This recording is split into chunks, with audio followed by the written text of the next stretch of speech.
जगातली सर्वात सोपी, सगळ्यांच्या आवडीची, घरच्या घरी हॉटेलपेक्षाही भारी चमचमीत पनीर टिक्का बनवण्याची ही पद्धत कोणीच सांगितली नसेल। मॅरिनेशनचा वेळ सोडला तर मी दाखवलेल्या पद्धतीने तुम्ही पूर्ण परिवारासाठी अवघ्या 15 ते 20 मिनिटात पनीर टिक्का मसाला बनवू शकता।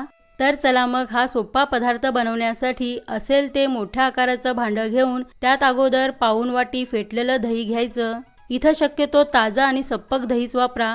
जर तुमचं दही आंबट असेल तर अर्धी वाटी वापरा आणि त्यासोबत 2 चमचे बेसन टाकायचं आहे।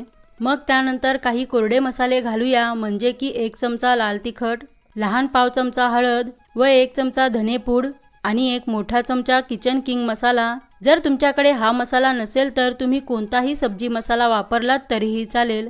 मग त्यानंतर लहान पाव चमचा काळी मिरी पावडर आणि 1 लहान चमचा गरम मसाला व थोडी कसुरी मेथी घालून चवीपुरतं मीठ।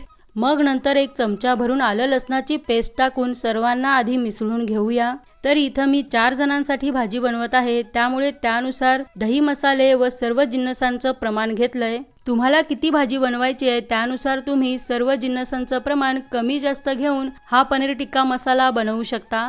तर असं व्यवस्थित मिसळल्यानंतर यात घालू पनीर। इथं मी 200 ग्राम पनीर थोड्या मोठ्याच आकारात कापून टाकला आहे।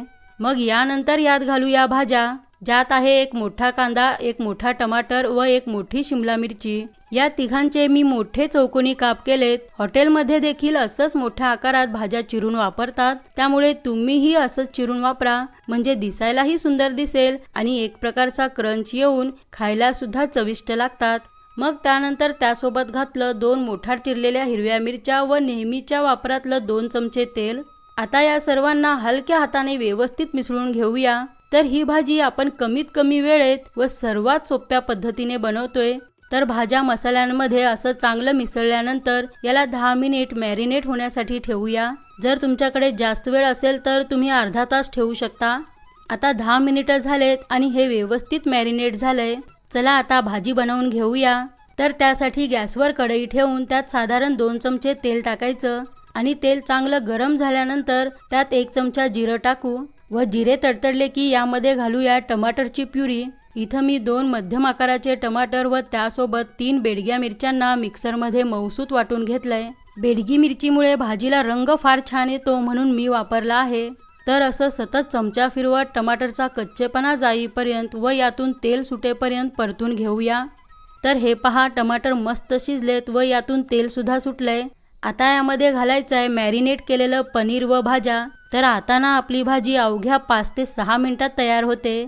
तर असं भाज्या, पनीर वगैरे टाकल्यानंतर यात घालायचं आहे पाणी। तशी ही भाजी दाटसर असते म्हणून साधारण मध्यम दाटसर ग्रेव्ही बनेल इतकंच पाणी वापरा आणि मग सर्वांना एकदा असं व्यवस्थित मिसळून घ्यायचं व त्यानंतर 4 ते 5 मिनिटं मंद आचेवर झाकून शिजवायचं आहे। हा पण मध्ये मध्ये भाजीला परतून घेत राहा, नाहीतर मसाला बुडाला चिटकण्याची शक्यता असते।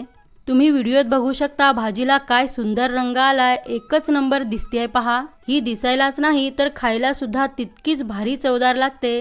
तर शेवटी यात कोथिंबीर टाकू आणि मिसळून घेऊ। तर आता आपली भाजी सर्व्ह करण्यासाठी एकदम रेडी आहे। तर मस्त चमचमीत असा पनीर टिक्का मसाला व्हिडिओत सांगितलेल्या पद्धतीने एकदा बनवून पहा। खरंच सांगते, घरात सर्वांना इतकं आवडेल की कधीच हॉटेलमधून मागवायला सांगणार नाहीत हे नक्की। चला तर मग पुन्हा भेटू नवीन रेसिपी सोबत।